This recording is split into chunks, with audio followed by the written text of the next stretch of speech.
Tuần này mình gửi đến các bạn một video có một nửa là luyện nghe và một nửa là lời khuyên. I'm going to talk about the most effective way to study English because my students often ask me questions like this.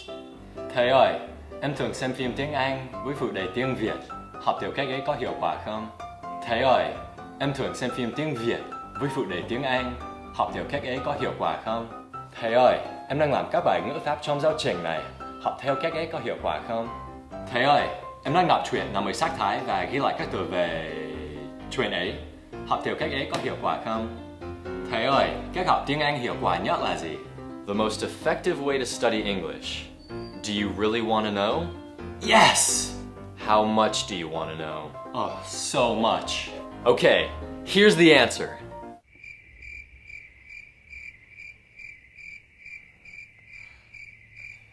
Really, I don't know. I don't think there is one most effective way to study English. And I don't think you should believe videos that have titles like the most effective way to study English. I'll tell you a bit about how I've studied Vietnamese. First of all, the whole time I've been studying it, I've spent a lot of time just speaking with Vietnamese people. This is more difficult for you since you live in a country that doesn't speak English, but you have to take every opportunity you can to speak with natives. You can't be shy about it. So anyway, I started learning Vietnamese with a Pimsleur audio course, which involves a lot of listening and repeating.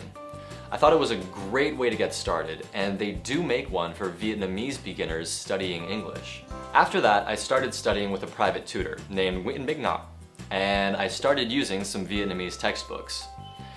In the books, I sometimes did listening exercises and grammar exercises, but I was most interested in the reading and the vocabulary, so that was what I focused on. As my level got higher, I started reading simple stories, and then the news on sites like Dân Trí, and now I'm able to read novels, although I still don't understand everything immediately. As I read, I write down any new words, and I guess their meanings in English. When I finish, I check a dictionary and I correct my guesses if necessary. If I find a word that I feel is especially useful, then I write it down along with its English equivalent in this notebook, which I've divided into sections for adjectives, nouns, and verbs. Once I've got about 10 to 20 new words in this notebook, I take out this notebook, and for each new word, I write a sentence using that word. But these are just things that have worked for me. I can't say that they'll work for you. Really, the best person to judge if a way of studying is effective or not is you. If you feel that you're gaining grammar or vocabulary, or if you feel that your skills are improving, then do it. Try different things, see what works. The other side of this is that if you feel something isn't effective, if you feel it's not useful for you, or if it's just boring, then forget it. You don't have to do listening exercises just because they exist. And you don't have to do grammar exercises just because every book is full of them. The main thing, once you've found ways of studying that work for you, is just to spend a lot of time at it. This leads me to my second point, which is important. Don't pay attention to any blogs, books, videos, or whatever that say things like this. The secret to studying English easily. How to become fluent in English in only 6 months. No.